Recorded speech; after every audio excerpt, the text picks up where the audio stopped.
Welcome, everybody, to the Revenue Cycle Truth Podcast. My name is Josh Fearling, and our goal on this podcast is to share engaging revenue cycle insights and content from some of the leading experts.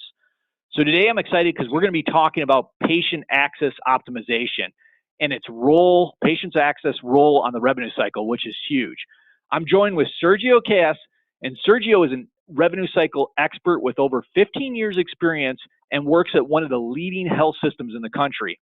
So, Sergio, thanks for joining us today. Appreciate you coming on. Thank you, Josh, for the invitation. I'm glad to be here. Absolutely. So let's start from a high level. I want to get into patient access and its impact on the revenue cycle, but maybe start from a high level and just give me some insights on how the patient access can bleed in the revenue cycle, the things it can cause from a financial standpoint, from an operational budget standpoint, just wherever you want to start. I'd love to hear about it. Yeah, absolutely. So, lately the healthcare environment has been changing with different plans and patients nowadays. They switch around more and more from one place of work to another, and that impacts the way the revenue cycle it's hit at the back end. So, a lot of the patients come in. We don't have the right staff asking the right questions. They come in and go, and then we have those errors coming through the back end, and now our revenue cycle it's affected by 30 days. Because once we get a claim out, that usually takes from the payer side. Either they're investigating coordination of benefits, or we get a rejection if we have those the scrubbing part integrated in the software. But when we don't, those things they just get bypassed and they come back, and then we're having to rework all those claims, and we have to pay someone to do that job. And now we go back to the investigation part. We send it over, if we do, to the patient access side to see what happened. And by that time, our AR has already aged 45 days, and the amount of AR days, how that impacts the net revenue, it's huge. You know. So yeah, that's fascinating. So it's kind of like the old moniker from the system side, which is garbage in, garbage out, right? Right. The old data term that if it doesn't come in right, it's not going to come out right.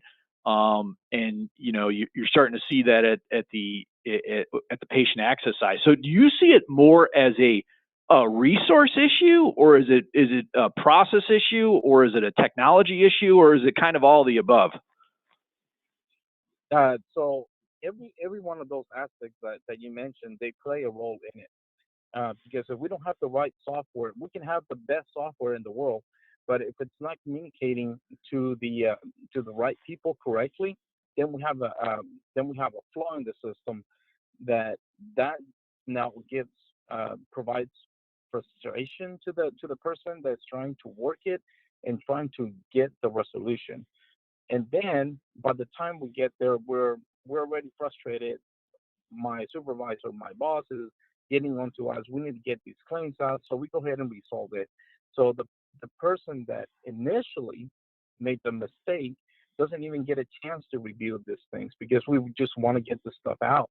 So it also becomes a behavioral issue, because if I keep doing the same thing over and over and there's no corrective action, I'm going to keep doing it. So it just keeps happening and keeps happening. And Wow. then it also involves a little bit of education from our part in identifying those trends, what's coming through, so that we can help this person. So it's also a resource volume with education and also with the initial person. Interesting. Yeah, fascinating. Is there a lot of, just out of curiosity, is there a lot of turnover in patient access? I'm just kind of curious, or is it pretty relatively stable, or is it, Well, what's your perspective on it? Oh, yeah, absolutely. The turnover, it's I would have to say it's about 30%. You know, so Wow. that also presents a challenge, because the patient access, it was one of those things that people would come in and we would just get their information, because we didn't have the volume that have expanded, especially with exchange programs, with managed care programs and Medicare and also Medicaid, and how that changes and fluctuates all over the place. Now it's it's just giving us a headache all over, right? Either it's in a physician office, it's either with the in an emergency room, and especially the emergency room, patients come in and you have less than 5 seconds to interact with them. And how do you get that information from them? You get it right the first time, you get it wrong, and it's gone. You know. Yeah, absolutely. And just that, like, what are some of the most common? I know it's across the board, but what are some of the most common kind of issues you see specifically? Can you talk about any kind of use cases from a high level? You don't have to get into the exact details, but I'm just curious. Oh, Is it oh yeah, contractuals? Is it absolutely. what's your perspective on that?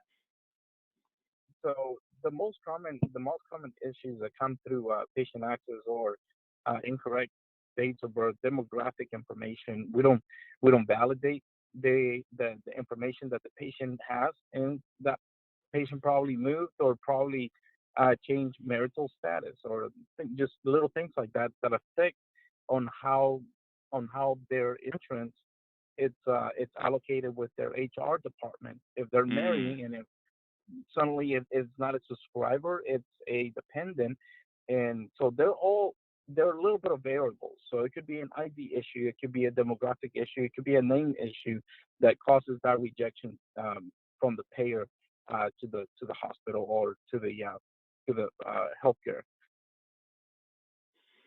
got it.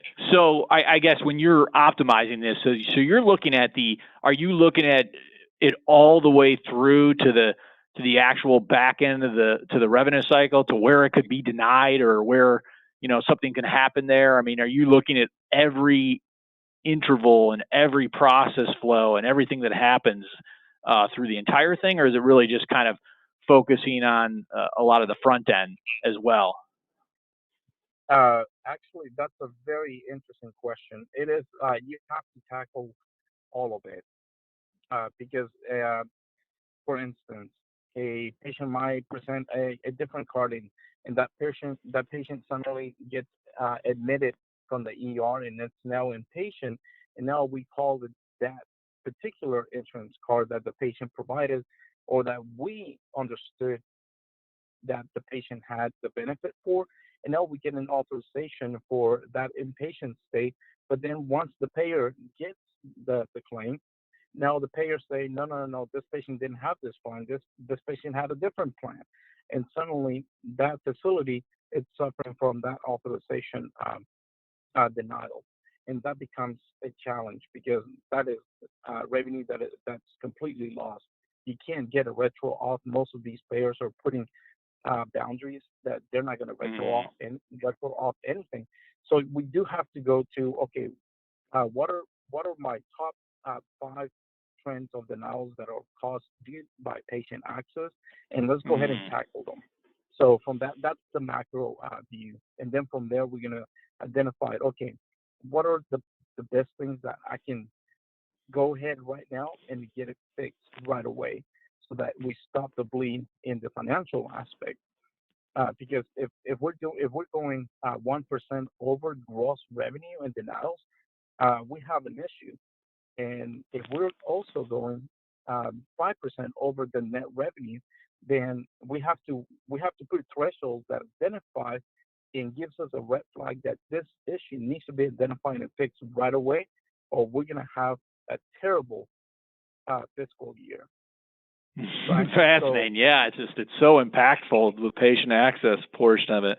Yeah, and then on the flip side, that's kind of the bad scenarios. But what are some of the good kind of metrics that you get when the patient access is properly optimized? I mean, what can you see? Can you see? Obviously, you see a decrease in AR. You must see all kinds of things. But what are some examples that you've seen when it's been optimized and you looked at the five denial trends and things like that? oh, absolutely. Um, so, for instance, I've been involved in a project where we want to optimize and empower the patient access side from the ER standpoint, where we want to give them all the education we can, identify one person that can interact strictly with these people on a weekly basis, where we want to bring them from 100% of their error rate down to 25% in 2 weeks, right away. Getting interaction, getting paperwork done, interacting with them, and learning and focusing on the problem, not the person, so that we can find out what is that's causing it. Is it because they don't understand it right? Is it because the system is giving us an issue? What's causing the thing? So we've got to go out to the trenches and work with these people to ensure that we're feeling the same environment to provide the right feedback. So I've gone to the emergency room, and I have to feel what they're going through because it is it a lot of interruption? Is it a lot of whatever it is? I need to get that feeling so I can provide the right feedback and let them know that, oh, here's the challenge now. Here's how we're gonna make it better. And it is impactful to the organization of how these team members they feel after they have all this knowledge, because nobody wants to come to their job and do it wrong, right? They want to know more. They want to, okay, what can I do to make it better? And so we give them the keys to make it better. Yeah, absolutely. That's a great point. Yeah, you're right. There's a lot of other variables. It's not necessarily that someone's wanting to do anything wrong.